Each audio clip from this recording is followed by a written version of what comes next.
Je suis très heureux d'être là cet après-midi et je pense que c'est Carmen qui a l'honneur de tout cela parce que c'est elle qui m'a invité.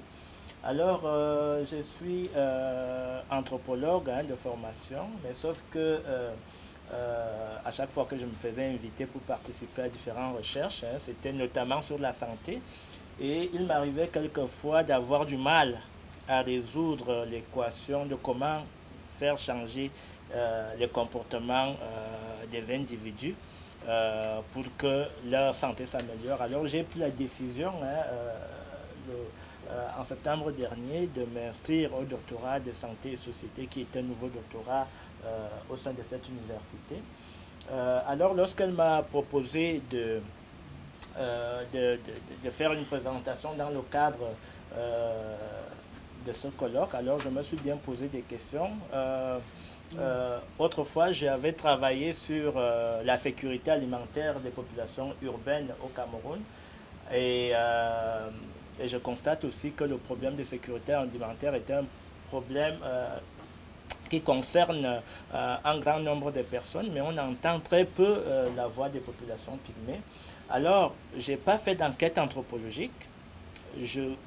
J'utilise des données éparses comme ça pour vous montrer que malgré le fait que les pouvoirs publics au Cameroun essayent de faire quelque chose au sujet du développement durable, il reste que les pygmées ne profitent pas tout à fait de ces politiques-là. Au contraire, ils semblent subir le développement durable. Alors, développement, c'est quoi? Alors, l'obnude part du développement humain qui va au-delà du développement économique. Le développement humain est calculé selon l'indice de développement humain dont les indicateurs sont l'espérance de vie, le taux d'alphabétisation, le taux de scolarisation, le PIB réel par habitant, dont le développement humain vise le bien-être matériel, social et culturel des individus et des sociétés. Chacun a droit à un minimum vital au niveau de ses droits humains tels que la liberté, la nourriture, l'habillement, le logement, l'énergie, la santé, l'éducation, la culture, etc. Alors le développement durable, c'est quoi? C'est une question que je me suis posée. Alors j'ai cherché et j'ai quand même trouvé que le développement durable est celui qui essaie de satisfaire les besoins des générations présentes, celles qui sont là, sans compromettre la capacité des prochaines générations à satisfaire leurs propres besoins. Alors, j'ai continué ces recherches, j'ai pris des données éparses telles que je vous l'ai dit. Je suis tombé sur le site internet de l'Assemblée nationale de France et qui traite aussi des questions de développement durable. Alors, j'ai trouvé ce diagramme qui me semblait assez intéressant et qui montre bien qu'il y a trois aspects sur lesquels on focalise beaucoup plus l'attention, notamment au niveau social, au niveau de l'économie, au niveau de l'environnement. Donc, il faut pouvoir préserver l'environnement, il faut pouvoir créer des richesses et éviter d'avoir des inégalités au sein de la population. Alors, le développement durable, quelle est la place de la culture dans ce concept-là? L'absence de dimension culturelle et interculturelle dans l'analyse des questions de développement durable a une incidence dans la lecture des problèmes de l'humanité. Depuis le sommet de Johannesburg en 2002, la culture est devenue le quatrième pilier du développement durable. En considérant la culture comme un pilier de développement durable, c'est considérer l'apport de la diversité parce que le monde est si divers et chacun a son approche particulière du développement. Le développement durable aussi vise à encourager la pluralité des chemins parce qu'il peut avoir, il n'y a pas une voie unique, il y a plusieurs voies possibles et la mise en œuvre, pour la mise en œuvre du développement durable, c'est aussi protéger l'identité d'une région, d'un pays, d'une ethnie et reconnaître que chacun porte en lui ses propres aspirations et ses valeurs. C'est aussi souligner que le développement durable n'est pas une norme ou une obligation, c'est un acte volontaire. Alors maintenant, je parle des minorités au Cameroun. Je dois pouvoir vous présenter le Cameroun.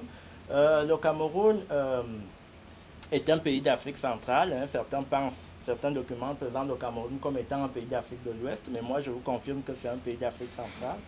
Et c'est un pays qui a été découvert par les Portugais et qui l'ont appelé Rio dos Camaroes parce qu'ils sont arrivés à ce niveau-là. Et Rio dos Camaroes en portugais signifie rivière des crevettes. Et alors les premières villes ont été construites à Limbe, à Boya, Douala, et par la suite, les villes comme Yaoundé, qui est la capitale du Cameroun aujourd'hui, se sont développées. Le Cameroun, c'est un pays qui a 475 000 km² et qui est riche de 280 ethnies différentes, ce qui veut dire que les pouvoirs publics ont beaucoup de mal à intégrer ces différences culturelles dans leur politique. Et les populations pygmées habitent au sud de cette région parce qu'au nord, c'est un climat qui permet d'avoir la savane, mais au sud, c'est un climat équatorial qui permet d'avoir la forêt et les populations pygmées vivent notamment en zone forestière. Alors, j'ai pris quelques données socio-économiques pour vous présenter de manière assez rapide le Cameroun. Alors, le Cameroun a une population de 19 406 100 habitants et le revenu national net par habitant en 2009 était de 1 170 $. Le taux de pauvreté était en 2007 de 39,40% et cette pauvreté-là est vraiment endémique en zone rurale. Le taux d'alphabétisation des adultes entre 2005 et 2008 est de 76%.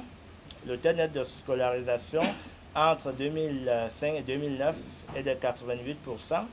Le taux d'urbanisation en 2010 est de 52%, et ce sont des données qu'on peut interpréter de différentes manières. Par exemple, si nous prenons le taux d'urbanisation, 52%, cela voudrait dire que 52% des populations camerounaises se trouvent en milieu urbain, et cela pose un problème, et notamment en ce qui concerne l'approvisionnement urbain en denrées alimentaires, sachant que ce sont les populations rurales qui ravitaillent la ville.